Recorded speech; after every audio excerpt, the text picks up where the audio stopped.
Hey everyone, Sparks back with another Echocalypse guide, and we are talking about Nebulous Nightmare today. Now, Nebulous Nightmare is actually fairly simple, but it might feel a little confusing when you first look at it, so I'm here to clarify some things and get you ready to do this. It rotates every couple of weeks, it'll appear on your game, and we still have over a week going in the current season, so this should be more than enough time for you to make some good progress after you know what you're doing. By the way, I now have an official content creator link, so if you want to download the game on PC, the link is in the description below, or if you want to reinstall it, wink wink, you can do that too. So just wanted to let you know that that is available if you're interested. Alright, so the event goes on for 2 weeks, and it doesn't reset each day, and it's kind of like a wave mode, where you're just going to fight wave of enemies after wave of enemies, and you're going to pick up different buffs along the way that will last the entire season as you go through it. So, let's go ahead and actually dive into the client here and see what it is. So here we're seeing the boss of Nebulous Nightmare in the background, and then I'm going to kind of go over everything that's on the home screen here one by one.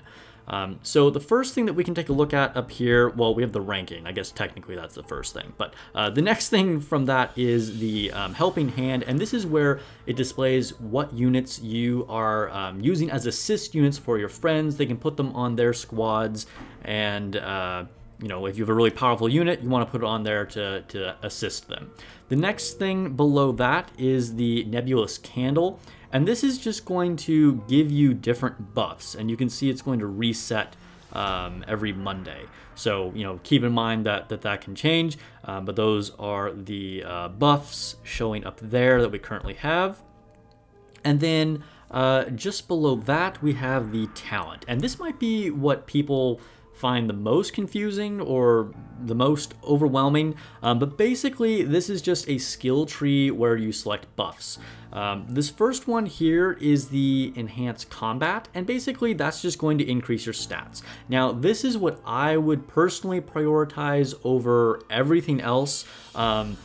I haven't run through this through too many different seasons, so maybe there's another strategy here, but from what I can tell, the Enhanced Combat is going to be the best way to go, because this is going to give you great stuff like big attack increases. It's also going to give you huge damage bonuses, crit bonuses, things like that. So this is really, really valuable. The one below that is Enhance Expedition, and that's going to increase effects on bonus stages. Like here we can see it says that the Land of Sacrifice debuff effects decreases by 4%. If you don't know what that is, we'll talk about that a little bit later, but basically this is going to change kind of how some of the different stages affect you as you go through the different waves of enemies. The one below that is Enhance Modifier, and this is going to do things like change the power of the buffs that you'll be able to get, or you'll get like rare or higher level buffs to choose from when you beat the different waves. And again, I'll show you what those buffs look like in a second and talk about that in a moment. And you can see that each of these is going to require a certain amount of currency down here to activate. And we'll show you how you can get that currency in just a moment. I guess that's actually the next thing. So yeah, Pure Land. So this is just going to like auto farm the resources that you'll need to move through that talent tree. So I can just claim these. You'll just like, AFK farm these. And then I can go back to the talent tree, and you'll see that now I can actually level these things up. And in order to get to the next tier, I have to have leveled up these enough to be able to move on. So let's go with, I don't know, you know what? Let's actually try some of these because I have not invested in them at all.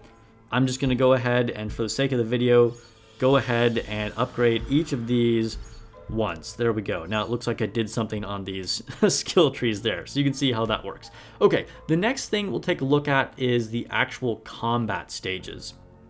So if you go to your Nebulous Expedition, I have some screenshots here that I can show you of what these different things will look like as you encounter them. So the normal combat stages are going to be either the Land of Disquiet or the Land of Fear. The Disquiet ones are kind of the normal difficulty, and then you'll have the Land of Fear, which is going to be a harder stage, but you could potentially get better buff rewards after that. Now, when you do beat the stage, you will get to choose from 3 different buffs when you win. Now, each buff will have different effects, and definitely some are better than others. You know, they might increase HP, or they might increase your crit or your hit rate for the first 2 rounds or whatever. It just kind of depends. There are many different kinds of buffs that you can get here, but as a general rule, you just want to go for the highest power increase, and you can check it down at the bottom. It'll be indicated with a green arrow. Some might actually end up being lower buffs than you've had before, and they'll have a down red arrow. If it stays equal, you know, then maybe you just want to go for the one that actually has the better effect. But generally, just go for the one that has the highest numerical increase on your power. And each unit can have one of these equipped at a time, and it's going to like show you 3 different units that you could get the buffs for, and depending on what stage you beat, you'll just see different units show up there. And as you go through the progression, you'll get to deploy more and more units.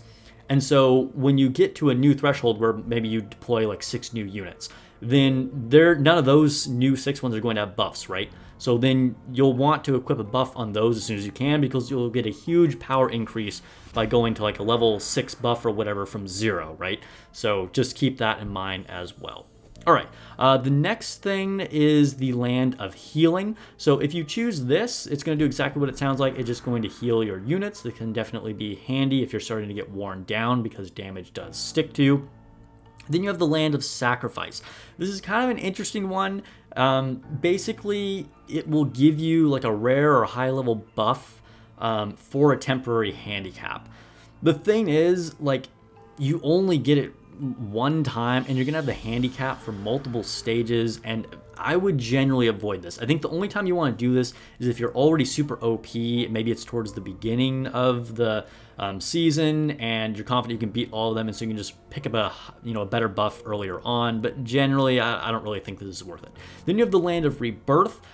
This is good, especially later on in the game. If you need to revive a unit, you can do that at the Land of Rebirth. So just keep an eye out for that if anybody has gone down.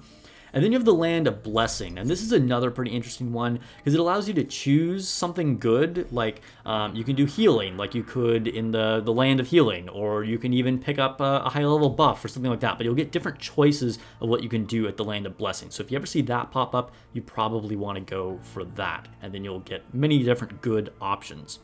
So as you go through it, you'll reach different milestones, like if you reach, stage 60 or 90 or whatever, and it will give you different rewards like gacha currency for reaching those milestones. And then eventually you're going to hit boss stages.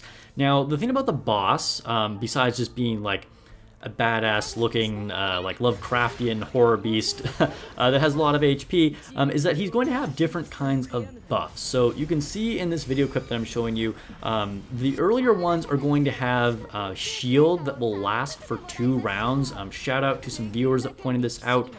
This is not a shield that you can break through. It's just going to stay there for 2 rounds. So you'll want to do, you'll want to like save your neoliths from going off, and then once the shield actually disappears, then let your neoliths go. Unfortunately, you're probably going to have wasted a bunch of your elementos by then, but there's nothing you can do about that. And then as you go through, like the bosses will end up with different kinds of buffs the further you get. So just keep an eye out for that. You can always look at the buffs kind of up at the top before you actually go fight him. All right, well, hopefully that makes the Nebulous Nightmare feel like less of a nightmare, and you're a little more clear on that. Let me know if you have any questions below. Subscribe for more Echocalypse guides. And my next video is going to be my Nikke tier list. Also, Horus review coming as soon as she officially launches. And I will see you guys in the next video or stream.